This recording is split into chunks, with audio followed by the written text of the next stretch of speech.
So with that, recording has started, and I am going to pass the mic to my colleagues, Nova and Sophia.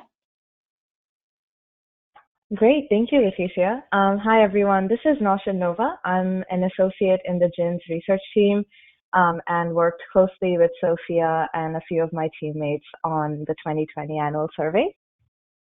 I'm super excited to be here with the IRIS Plus working group today and share with you some of our biggest findings from this landmark project, which also happens to be the 10th edition of our report. So you may wonder what's so special about this edition. We have a few bullet points here. As mentioned, it marks a full decade of insightful market reports for the industry. It also features content on some important current market topics, such as climate investing and catalytic capital, along with market development boxes that reflect on 10 years of market progress, as well as one on the effects of COVID-19 on impact investing. And of course, it includes an updated market sizing analysis. For today's discussion, we'll dive into three key findings from this year's report. First, investors have diverse impact motivations.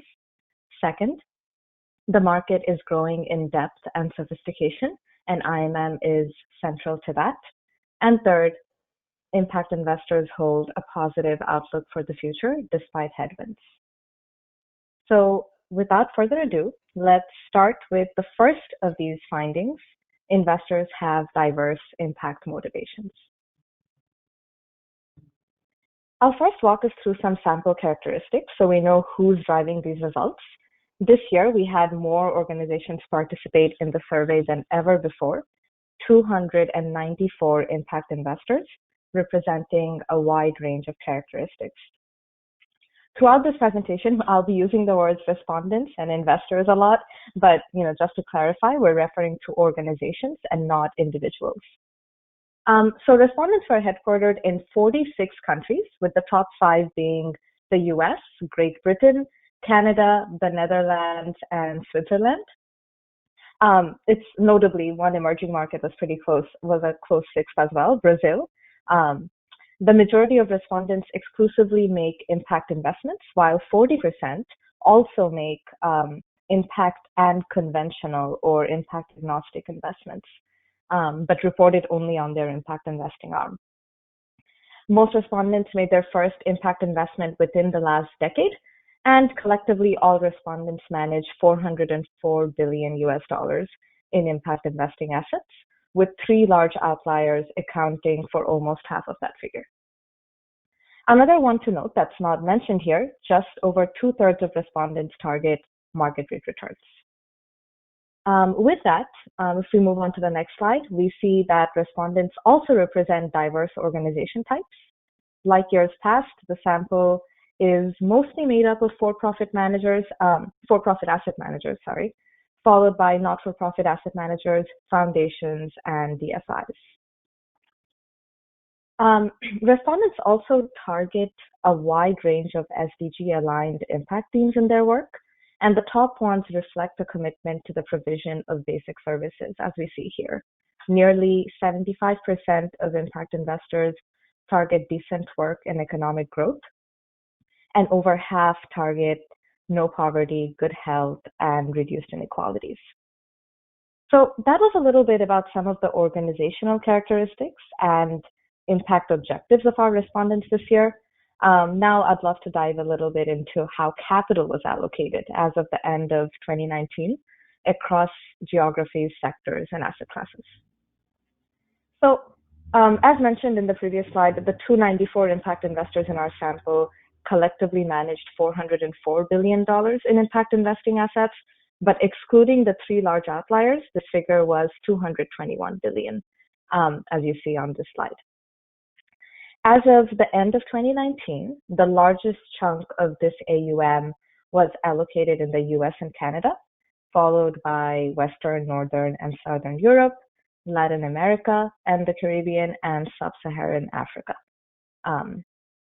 Including outliers, it's important to note that Sub-Saharan Africa received the most impact investing capital from respondents, and 60% of all capital was allocated to emerging markets.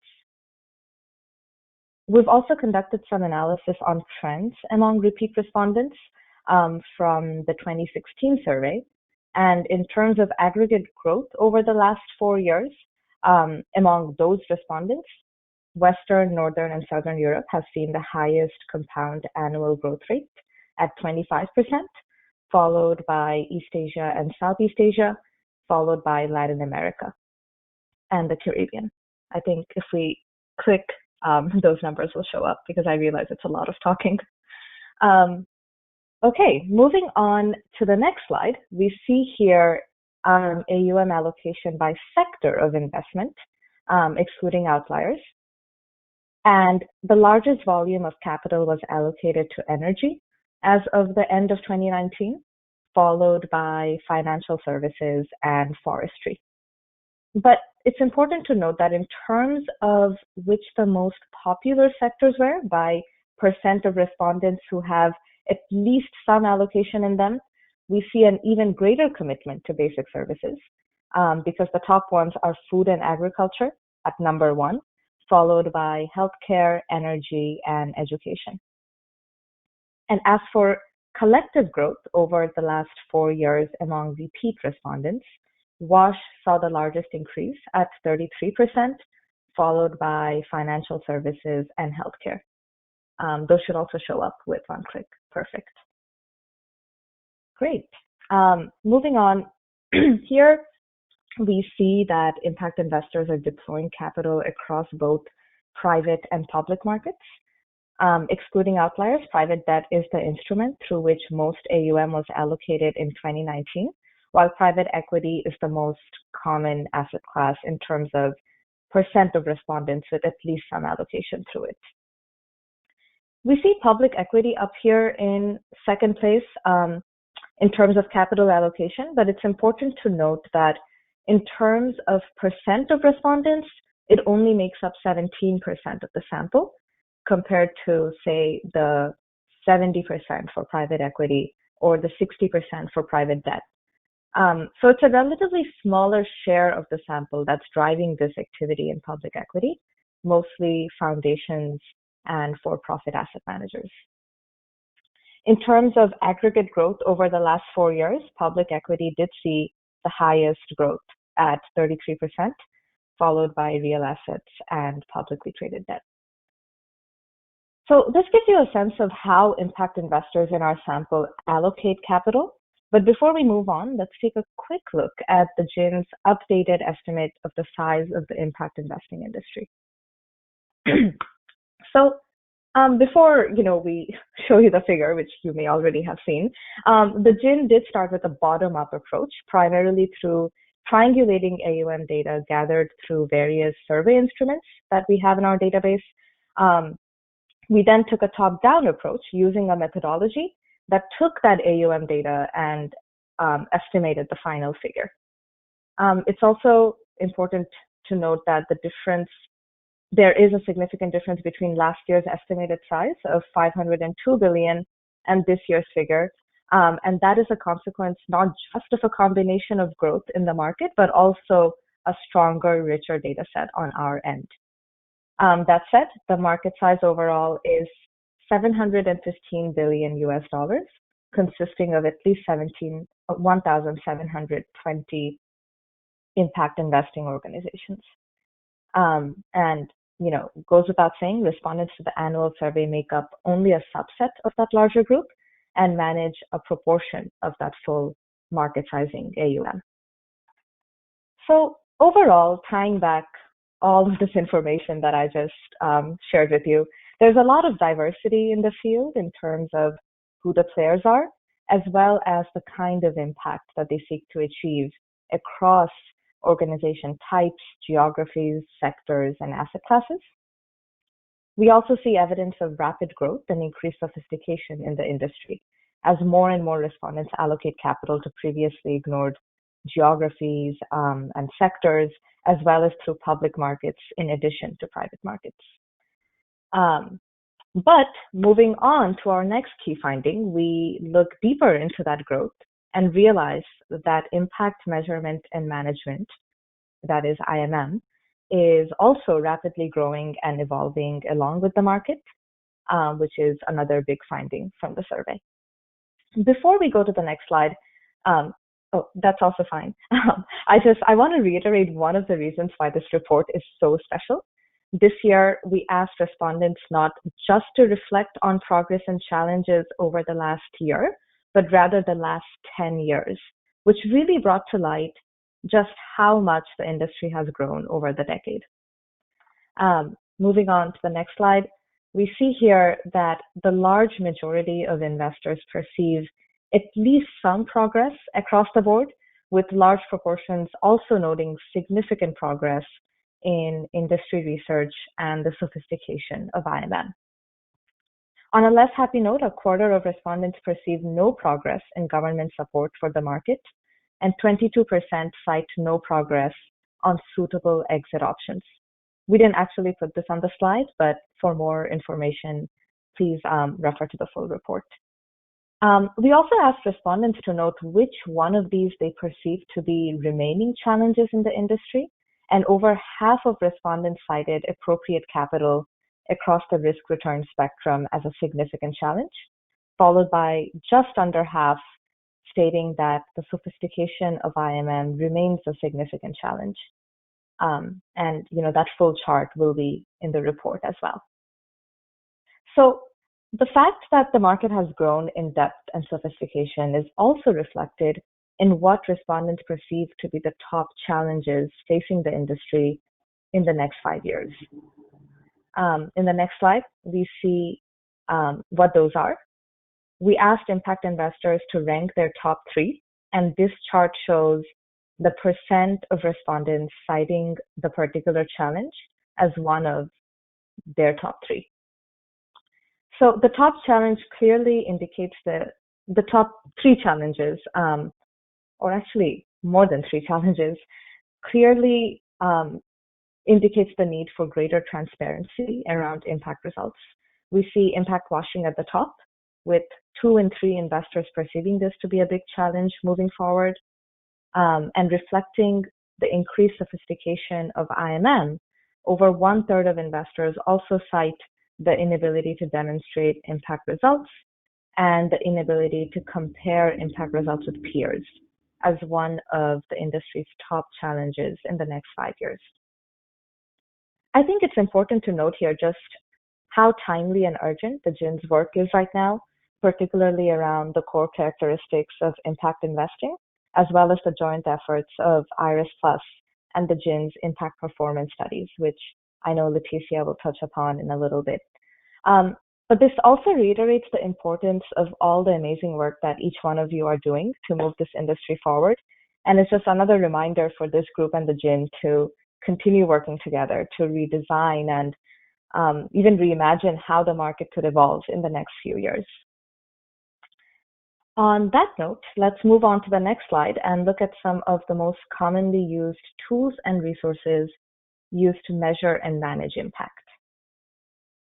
Just under 3 in 4 investors are using the SDGs in general, while nearly half use the IRIS catalog of metrics and over 1/3 use IRIS Plus. It's important to note that data collection for this survey happened just 6 months after the launch of IRIS Plus, so these numbers are indeed really impressive. In the next slide, we kind of break this down by the purpose for which these tools and resources are used. The top resource for setting targets are the UN SDGs, and the top resources for measuring impact performance are the IRIS catalog of metrics and the SDGs, followed by IRIS Plus. Notably, both the average and median impact investor in our sample use 3 tools, systems, or frameworks to set targets and measure and report their impact performance, which really reinforces the reality that there is a blend of IMM tools and resources that investors have to use for these different purposes. And while this list and the list on the previous slide are long, they're also diverse. And that speaks to the important work that the IRIS Plus team does in harmonizing usage across these tools and resources. In the next slide, we see some more reflections from respondents in this year's survey. Investors were asked to reflect on the progress across various aspects of their IMM processes compared to when they first started. Just under 90% of investors agree or strongly agree that their organization has increased the rigor of their IMM practice since inception, while 80% state that there is greater demand externally from clients to make impact investments. However, if we look at the bottom, we see that there does remain a need for independent impact verifications, as well as impact performance tools and resources. These findings do confirm results from the second edition of the State of IMM survey, published earlier this year, where we found that transparency on impact performance targets and results was the top challenge among impact investors. I think 90% cited at least a moderate challenge on that front. And nearly half of respondents had noted that comparing their impact results with market performance was also a significant challenge. So that said, all of this is evidence that IMM is at the heart of a rapidly growing industry. And while it matures and grows increasingly sophisticated, there does also remain opportunity for increased refinement. With that, I think we're ready to move on to our third discussion finding for today. In general, we find that impact investors are satisfied with the financial and impact performance of their impact investments, and that they hold a positive outlook for the future, despite headwinds like the ongoing pandemic. As noted previously, the majority of respondents in this sample target market rate returns, and here we see that just under 70% report performing in line with financial expectations, and nearly 80% with impact expectations. It is very important to note here that this data was collected right before the onset of the COVID-19 crisis. So the research team sent out a follow-up survey where 42% of respondents to the original survey shared their perceptions. And if we move on to the next slide, we see that among those respondents, many expect financial underperformance in a COVID world, but the majority expect to perform in line with or outperform their impact performance expectations.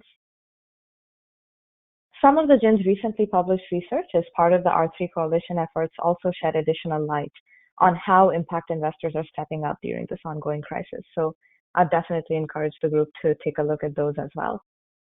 But if we move on to the next slide, we see that despite this uncertainty and the expected financial underperformance from this pandemic, most respondents do plan to maintain their capital commitment plans for 2020. With that, I will reiterate the three main takeaways that we walked through today. Investors have diverse impact motivations. Number two, the market is growing in depth and sophistication, and IMM is central to that. And number three, impact investors hold a positive outlook for the future despite headwinds. I'll also like to reiterate just one more time how grateful we are for the great work that you all actively do and for your participation in efforts like the GIIN's working groups and research work. We all do have a lot of work left to do, but there's definitely a lot to celebrate in just how far the industry has come and the role that all of you have played in this progress. And yeah, I'll pass it over to Leticia, and would also encourage you to go and read the full report and also interact with some of the Tableau data dashboards we have in there, where you can also choose data cuts and see what results look like for your particular segments of choice. Thanks so much, everyone. Excellent. Thank you, Nova.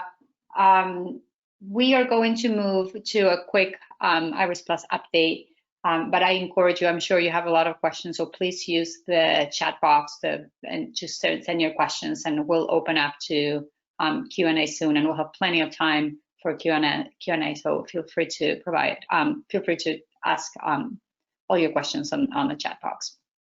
So now what we wanted to do is tie this back a little bit to our work on IRIS+. As Nova mentioned, what we see with the annual survey is that impact measurement management practice has grown in rigor and sophistication, which is very encouraging. But we do see a key challenge that investors continue to voice over the years in terms of their ability to compare their impact performance to that of their peers. And at the GIIN, we're committed to advancing the understanding of impact performance. And to that end, we work on this in two different but complementary ways. One of which is IRIS+, which, as you all know, is a system that helps you understand your performance against your own goals. And then we also have the impact performance studies, which build on IRIS+ metrics and core metric sets, as well as the evidence base, to help investors understand their performance vis-a-vis the performance, the aggregated performance at the sector level of their peers, if we will. We're not calling this a benchmark because the sample sizes are small, but these impact performance studies are paving the way towards benchmarks. So what you see here on these screens are some of the tableaus that Nova was referring to that are available on the website and on the report, and that as we continue to work on these studies, more and you all continue to share data, more of this will be available. And I'll let Nova or Sophia, also know we have Rachel Bass on the line, fill you in on any on the next steps also of this very important work, and answer any questions that you might have. Specifically on IRIS+, as you know, we are an ongoing development, and we work on different fronts at the same time, if you will. One of them is the thematic coverage. So on an ongoing basis, we continue to build the themes of IRIS+. Currently, we're working on quality jobs with the ILO. We recently kicked off climate change mitigation in partnership with CIRIS. Also, we've done WASH, which is for our access, sanitation, and hygiene with water.org and water equity. And we're working on finalizing the partner on sustainable agriculture. So that those news the news on that will be coming soon. We also work on an ongoing basis on alignments. And this is very key and central to also the work we do on IPS or impact performance studies and on ensuring interoperability of data and use of social environmental performance data for decision making. You probably have heard us say many times that IRIS+ is built on 50+ alignments and whatnot. So I'll share with you some of the updates that we have on that end. And then also the third packet is education and guidance. So you've heard us talk about different guidance pieces as they come to the market or use cases. Last month, we had a webinar with Leapfrog and responsibility, and we mentioned the use case that we had just worked on with Leapfrog about how they have integrated IRIS+ into their practice. And we also have worked over the last year with different partners on guidance pieces. So for example, we worked with CDC Group on a guidance piece on data collection, or with PCV or Pacific Community Ventures on a guidance on how to use IRIS+ for due diligence and whatnot. So this is an area also that we continue to work on an ongoing basis. So our thematic coverage, I just covered this, and this is also available on our website so that you know what's in already the IRIS+ system, what's being developed, and then what's coming next. I mentioned the 50+ alignments that we have. So one of the things that we've been doing since we launched IRIS+ is start working on updating some of the alignments that we had from years past. And so one of the ones I wanted to mention today as news, if you will, is our alignment with HIPSO. So HIPSO and IRIS, and HIPSO, for those of you who don't know, stands for the Harmonized Indicators for Private Sector Operations. And these are the indicators that a group of 27 DFIs are committed to reporting on and measuring together. So HIPSO and IRIS have a long history of alignment that dates several years ago. And over the last few years, we have worked very closely with them to increase the alignment between HIPSO and IRIS Plus with an eye towards increasing harmonization and interoperability of data. And I think what we see also with IPS, for example, is how important, or the impact performance studies, is how important it is for data to be interoperable.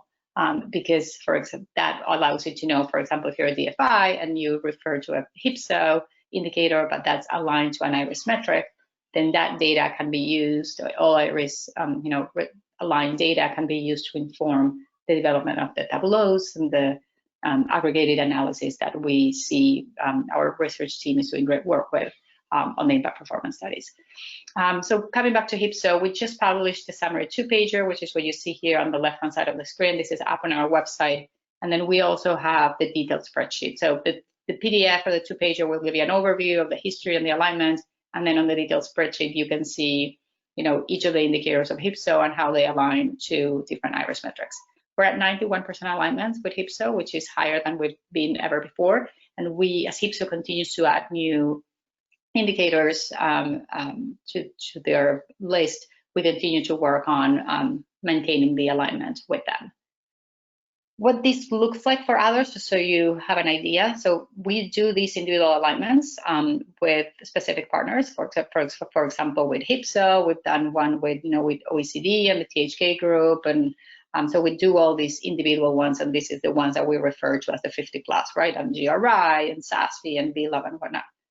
But then also what we're working on is on aggregating this and what we call the universal meta map, if you will. So this is your picture on the right-hand side, where once we have completed most of the updates to the closest partners, if you will, we'll be able to have the entire list of IRIS metrics and how that aligns with some of the other frameworks and metric sets and standards.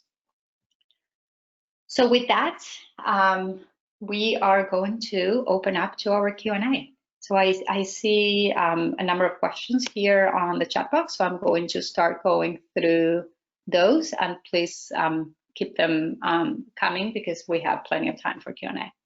So the first question, I'll pass it to our research team, but it says, is the report referring to the annual survey publicly available, and where can I find it? Yes, it is definitely publicly available. It's available in our website. I'm actually happy to share the link in the chat box if that's helpful. But it is a featured piece of work on our website, so hopefully you can find it there. Great.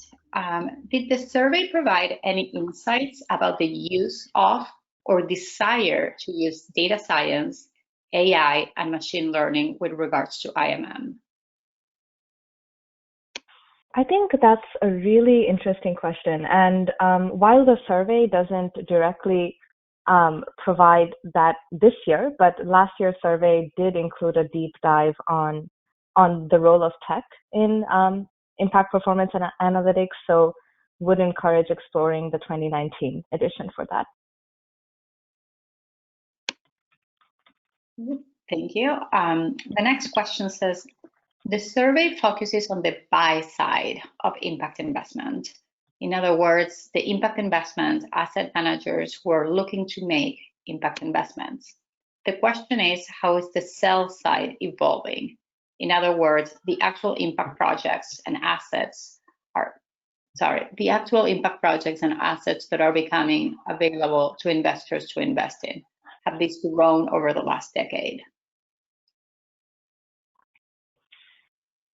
That's a really interesting question. And that's something for me to think about. And I'd also love to open it up to my teammates or any of the other attendees to share their perceptions on this. But I actually recently did read this really great article by the Stanford Social Innovation Review that touched upon this based on the perspective of certain academics that do research on this topic. And I think the consensus among that group, we're talking HBS professors and Booth professors, who the GIIN does work closely with as part of the research team's efforts. The consensus is that the supply side is also rapidly evolving when it comes to more and more social enterprises in the space. but the GIIN's focus particularly is on, mobilizing more capital and how investors are doing that rather than the social enterprises that are on that front. But I would recommend looking at some of the work that Andy has done on that front as well. And if I find that SSIR article I referred to, I'll share that link here as well. I'm happy to also, oh, sorry, Leticia, this is Sophia Vanderveen speaking. Also on the research team, I'm happy to jump in here and just mention that as Leticia had talked a little bit earlier about advancing impact performance, the GIIN did release its first two pilot impact performance studies last year, and we're very close to releasing the next two this fall. And in those, what we do look at is impact created by companies, social enterprises, projects, etc. And so for more insights and information specifically looking at the impact within specific sectors, definitely feel free to take a look at those. The two reports on clean energy and housing are available on the website, and we're also happy to circulate the link for that in the chat. And the two upcoming ones on financial inclusion and agriculture will be published in October. Excellent. Thank you, Sophia. Another question is, are all respondents of the annual survey GIIN members? No, they're not. Our survey is open to all impact investors. We do have a couple eligibility criteria just to make sure that investors who participate have been in the field have some experience in the field, but other than that, it is open to all impact investors. And do you know, Nova, at the top of your head, what was the percentage or the split between members and non-members? Is it 2/3 to 1/3, or do you remember? I think that's a great question. I will provide you with an interval of between 35 to 45%, but I do have to double check. No problem. Sorry for that. The other question is on IRIS Plus, and it says, will there be a topic on climate change adaptation, knowing that that is broader and more complex than mitigation? Yes, there will be climate change adaptation. That's one of the themes we have under climate. But we are starting with climate change mitigation, and later on, probably 2021 and forward, we'll be working on climate change adaptation. The other question also for IRIS Plus is, where can I find the full list of frameworks? I imagine that refers to all the alignments that we have. If I figure out a way to share my, okay, I am not as good in GoToWebinar as I'm on other platforms, so I don't know how to actually go to my browser right now. I'm going to try to do it as I read the next question, but it's on the IRIS Plus website. So if you go to IRIS Plus, or sorry, iris.thegiin.org, and you look at the menu on the left-hand side, you should look at standards as one of the menus, and then under standards, you go to aligned standards. That will show you each and all of the 50 plus alignments that IRIS Plus has. So you'll go to each of them. For example, you'll see HIPSO, or you'll see, I don't know, the SDGs or the 5 dimensions. And then you can click on each of the ones that you're interested, and then you'll be able to access the metric to metric alignment, as well as a PDF or 2x challenge and whatnot. It's all there. So it's under standards and then aligned standards. This is for our research colleagues, do you have any insight on using internal IMM teams versus external subject matter experts in regarding to impact investor survey participants? So I don't know, and maybe Jeff, feel free to, if I'm not reading your question right, but I'm wondering if this is related to, and Nova, I don't know if this was from the IMM survey or the annual survey, but we had some data on, right, like how many of, like how often, or like the composition of IMM teams, and how some being external or consultants versus people having in-house, dedicated positions, if you will. That is from the IMM survey, and we do have plenty of data, so I really recommend looking at that report, also available on our website. I don't think I have those numbers top of mind right now, but would definitely recommend looking at the full report. We have a complete chapter devoted to capacity and resourcing. Excellent, thank you. The next question says, there's a growing movement in impact investing to differentiate investment that a classic investor would make with a financial return equal or higher to market versus impact investors that are making impact investments that traditional investors wouldn't do. Where are you in the conversation? I am not sure I understand this question. Timur, if you would like to clarify your question, that would be great. What we, as Nova said, what we measure with the annual survey is on the activity of impact investors. And actually one way also which can be helpful in understanding, what we, consider, an impact investor or not is looking also at the core characteristics of impact investing that the GIIN released in 2018 to understand, how can you, say if this is an impact investment or it's not, or if this is an impact investor or this is not. And those four characteristics actually look at, having the intentionality to create, social environmental impact alongside a financial return, using data and evidence for designing investments, helping grow the market, both in terms of sharing, data. We see this, for example, in contributing to the market growth with sharing data. For example, the investors always see sharing data for the impact performance studies, the surveys and whatnot. And I am, and then managing, of course, impact performance as the other key characteristic. So I don't know if, research team, feel free to jump in if I'm missing something, but we focus on the impact investing activity, but many times, it could be that, if you will, a quote unquote traditional investor might have, part of their portfolio might be impact investing, and then that would be considered by that part of the portfolio will be considered by us in the survey. Is that correct? I think, Leticia, you touched upon all the key points, and just building on, what you already mentioned, I think, impact is what differentiates impact investing from conventional finance. And as a result, it's very closely tied to, and it requires impact measurement, management, and reporting. And that's where impact performance becomes a very important factor of that difference. And I think impact investors also further differentiate themselves by considering impact at each phase of the investment process.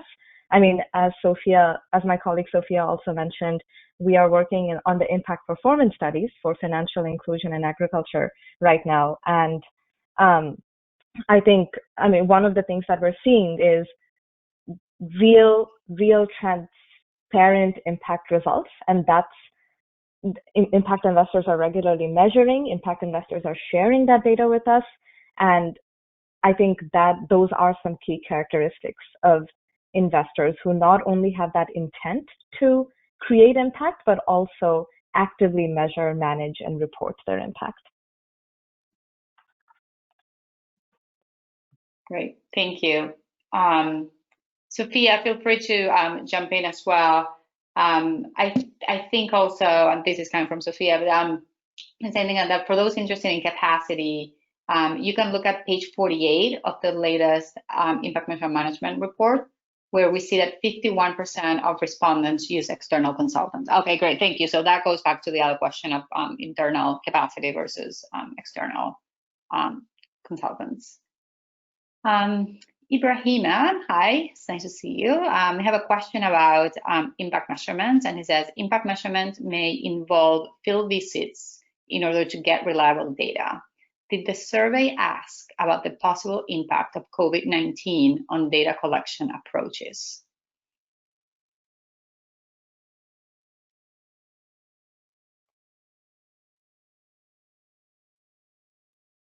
No, Sophia, I don't know that we did, right? I know we asked about... Oh, I'm sorry. I just realized I'm muted. I was talking and I was muted. I'm sorry about that. So what I was saying was the follow-up survey that we sent out to annual survey respondents did not ask that particular question. We focused more on how capital allocation and asset allocation, as well as impact objectives, might change as a result of COVID-19. But our R3, a lot of our research efforts as part of the GIIN's R3 coalition, the due diligence piece particularly has some content on the limitations of investors' ability to engage with investees. And one thing that came up was, given travel restrictions, that has affected how investors are conducting due diligence, but that would also apply to other elements of engaging with investees or engaging with other stakeholders as well. So would highly encourage checking out that report, as well as some of the other research that has been published as part of the R3 efforts. Excellent, thank you. We have a question here that I think is very important to the work that you guys are doing, that research is doing with the impact performance studies. And it says, how can we consider the priority or material issues of a place or community in measurement of our impact?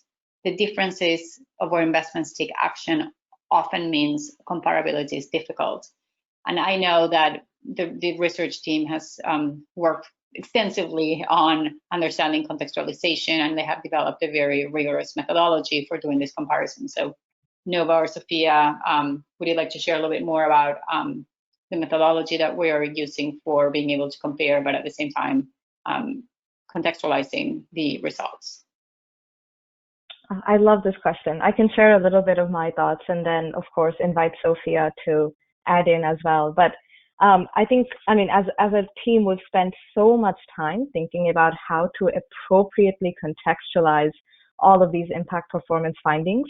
We've received data from investees across over 40 countries for each of those sectors. And, it's no small task for sure, and it's a very important task for appropriately interpreting those results.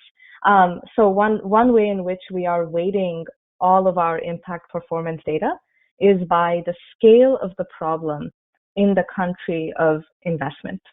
And when I say problem, we try to get as specific as we can. So for example, for the financial inclusion study, MSME financing, we not only weighted all the findings by the number of MSMEs that have been served over a 12-month period, we've weighted it first to the number of MSMEs that are either partially or fully credit constrained in that country of investment, but also we weighted the value of loans dispersed to MSMEs to the total financing gap of MSMEs in that country.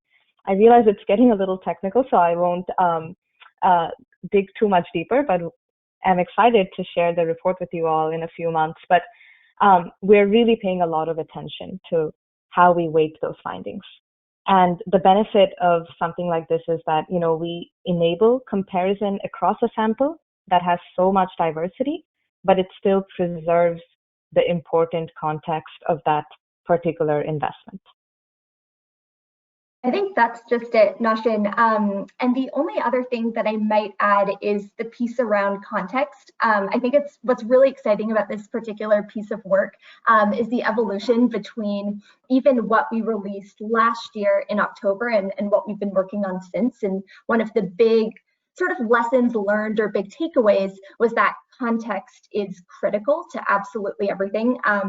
Which is exactly what you're pointing out in your question. And so in order to enable these types of comparisons across such a diverse group of types of impact investors and also investments themselves, we have integrated contextual factors into all of our analysis. And so contextual or segmentation factors that take into account the investor, but also the investee, so things like where the investee operates in terms of country or region, and things related to the investment, like the investment instrument, recognizing that those types of variables really do play an important role in influencing what impact results are associated with different types of impact investments. And so I think that's the other big piece that really allows us to enable this type of comparison. And exactly as Nashin said, very excited for this piece to come out soon and for all of you to get to see it and share your thoughts. Excellent. And then just to add, and please feel free to expand on this, Sophia and Nova, but the IPS, so the methodology that the research team developed for these impact performance studies was informed by external experts. So practitioners, academics, M&E have weighed in on this methodology through working group discussions, one-on-one conversations, and whatnot. So this is not just something that we developed in-house, with closed walls, but it was something that has been informed and vetted by many experts. Okay, next question. So I came back to this slide because I think it's for the next question. It says, of the impact investments being made, and refers to 400 billion. So that's for the survey then, not the probably total market size. But it says, of the impact investments being made, the 404 billion. Do you know how many percentage-wise are in listed stocks versus unlisted or alternative assets? I was wondering if this is the answer to that question. That's why I came to this slide, but you tell me, Nova and Sophia. That's exactly it, Leticia. I mean, this chart says it all, but I'd also refer to the full report to see. We also collected data on investment activity during 2019. So this is assets under management as of the end of 2019. But if you want more information on the amount of activity that happened last year, particularly with those asset classes, would recommend looking at the investment activity section, where I think listed equities was 10% of all capital invested and 2% of all investments made in 2019. Excellent. So going back to contextualization, it says, love the answer on weighing for contextualization. Does this also account for difficulties for creating change? For example, financial inclusion may be more difficult to attain in one country versus another and require different mechanisms of action. Therefore, the weighted impact may be smaller, but as it is more difficult, the achievement is just as impactful. I think that's such a great question, and I mean, it's one that we are constantly thinking about as well. I think one of the elements that IRIS Plus adds to the IMP 5 dimensions of impact is how is change happening, and we try to shed some light there in terms of the client protection policies in place, or the kind of certifications or standards that the investees are aligned to. And also, as Sophia already touched upon, I think each investment will be compared only to investments within its own group, including factors like country. But I mean, that said, it is important to address that, some of those limitations remain in terms of, regulatory and political and economic factors that are so unique to certain countries. Yeah, that's for sure, but great question. Great. Considering that impact washing is the main challenge, this would suggest that impact investors are worried about the lack of concrete real results coming as a result of investments. The current trend seems to focus on developing stronger frameworks and increasing transparency from investors to mitigate that. Is that enough? Is this addressing the root cause? What else can be done to avoid impact washing? So I'll take a stab at this, and then I'd love Sophia and Noah, please jump in as well. So in terms of impact washing, I mean, that's, I would say, it definitely is a challenge and a concern, and it's one of the things that with IRIS Plus, we try to mitigate. So IRIS Plus, basically provides investors and all impact investing stakeholders, enterprises, with an easy way to translate their goals to results. And basically, it helps you frame your goals in a common way. It gives you the evidence base to inform your theory of change. It gives you the key metrics that you need, and it basically makes what can be seen as complex or frightening in terms of MM practice. It breaks it down into very easy, practical ways. And it also helps apply a lot of these other, frameworks or conventions, whether it's the SDGs or the IMP, 5 dimensions and whatnot, in ways that are, clear and that lead towards data that is clear and is comparable and consistent, which is incredibly important. So, that's one of the things I think that, we do. I think, the core characteristics that I mentioned before is another, important step in terms of, mitigating this risk of impact washing and actually, encouraging, rigor of practice.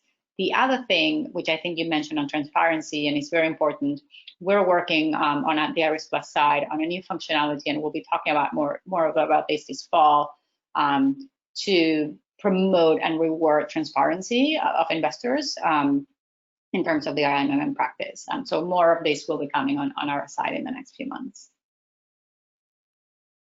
And yeah, exactly what Leticia said. I'll just, reiterate the importance of the standardization of, which metrics matter most and how to calculate those metrics and, how to report them, as well as how to analyze them and gain meaningful insights out of them. I think that just speaks to all the efforts at the GIIN between the impact performance studies and IRIS Plus.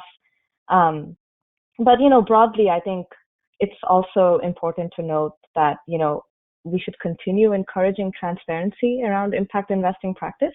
We do see more of that, as the market has evolved and as we discussed in some annual survey findings as well. But we definitely do need more transparency around performance and how impact investors are doing what they're doing.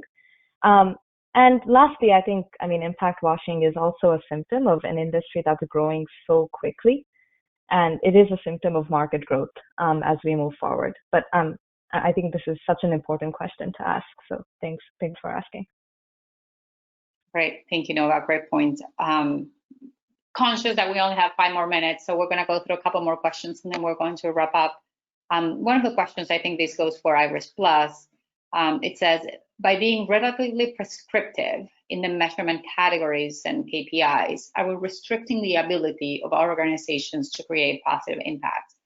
I think that's a great question, and my answer on that would be, especially on the IRIS Plus side, not, and I'll tell you why.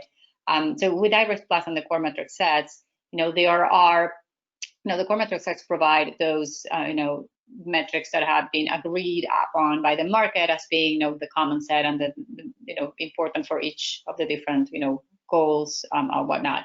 But those are a base, and then core metric sets can be customized. So every core metric set has the ability to add any other metric that is important either for the investor or the investee or the organization.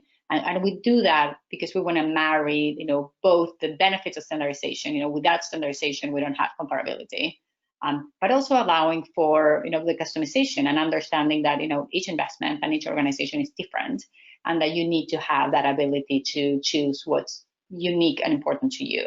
So with the core metric sets, we allow for both. And then also I would say, the core metric sets are not prescriptive. They're not mandatory. They're there as a guide. Some organizations might, align in higher degree than others. But I think, with the impact performance studies, we see the clear benefit of aligning to, IRIS metrics and core metric sets, because then that, that data can be used for, aggregated analysis, and then you as an investor, as an investee, can, be able to compare your performance to that of others. But by all means, we always believe and say, and this is why we built IRIS Plus this way, they have to go together, the standardization and the ability to customize. Okay, let me see if I can try to get to one more question, and then we'll go to next steps and wrap it up. The second challenge, ability to demonstrate impact, require investments to have done the strategic work of clarifying their own path to impact. What is the role of the impact investor in this work? In blunt terms, who should pay the cost of that work? In terms of ability to demonstrate impact, I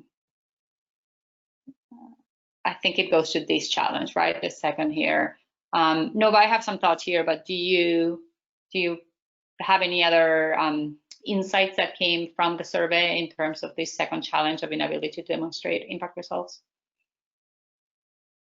Not this particular survey, but once again, would definitely encourage folks to take a look at our State of Impact Measurement and Management survey. There's definitely some insight there around capacity and resourcing in IMM across impact investing organizations. But Leticia, I'll let you take the rest of it. Yeah, no, so I think here's where, what I would say, I would point to a lot of the work that we have done with, with IRIS Plus. For example, IRIS Plus is aligned to the SDGs. And so all the different, what we refer to as, there's themes and the strategic goals. When you align to those, you can already know, you already get your set of metrics, and then measuring those will help you understand, how you're contributing, towards the different SDGs and whatnot. But then also that goes together with the work that, of the impact performance studies. And so with IRIS Plus, you'll be able to know, am I advancing towards my goals? And then with the impact performance studies, you'll be able to see, okay, how is my performance comparing to that of the market, or that of like, a bigger sample of the market, if you will, where, I need to be careful to not say that this is the performance of all the market, because sample sizes are still small. But that's what I think is helping with this challenge. And also, if we look at it, I mean, it's 35%. It's not minor, but it's I wouldn't say that this is the worry of all impact investors. But again, I think there are a lot of what we work on is to help investors be able to demonstrate their impact results in a way that is clear and is comparable. Because when also the problem I think that we have had over the years until now is that when all investors are doing it either with different frameworks or different metrics or whatnot, then you can really compare, or you can aggregate, or you can really know collectively, are we moving the needle or not towards different SDGs or different problems, because we're all doing it different ways. And so this is the benefit again of harmonization and standardization, is being able to say, okay, collectively, not just how we're doing individually, but collectively, are we moving the needle? Okay, on that note, I know it's 11 and I want to respect everybody's time. So I want to thank you all for joining us, and specifically thank Nova, Sophia, and Rachel for being on the line with us and sharing the amazing work they do with the surveys. The annual survey we were talking about today, Nova also referred to the State of Impact Measurement Management survey that was released in January of this year, and of course the impact performance studies. There are 2 that are out already, clean energy and housing, and then coming out in October, they're going to publish financial inclusion and agriculture. I have here on this slide lots of different ways in which you can engage with us, with IRIS Plus, with our working groups, and then the thematic development of content will be coming more news on that functionality that rewards transparency, as I was mentioning today, later this fall. Research, if you're interested in sharing your data for the impact performance studies, please reach out to us. We're still accepting data. And of course, our membership team works with members from all around the world. There's different specific and dedicated work streams and a lot of support that we provide to members also on the IMM side. And the R3 coalition, which is a newish effort of this year, which stands for Response, Recovery, and Resilience, is aiming to coordinate and accelerate impact investments in response to the negative effects of COVID. And also they are having virtual convenings, and they've been partnering, I think, also with research on some issue grids and knowledge exchange. So lots happening and lots of ways for you to stay engaged and involved with us. So thank you all very much for your time today. As I mentioned earlier, we're going to post this recording and the slides on our website. So if you know of anybody who was not able to join us today, feel free to tell them they can still access them. Thank you very much. Thanks, everyone.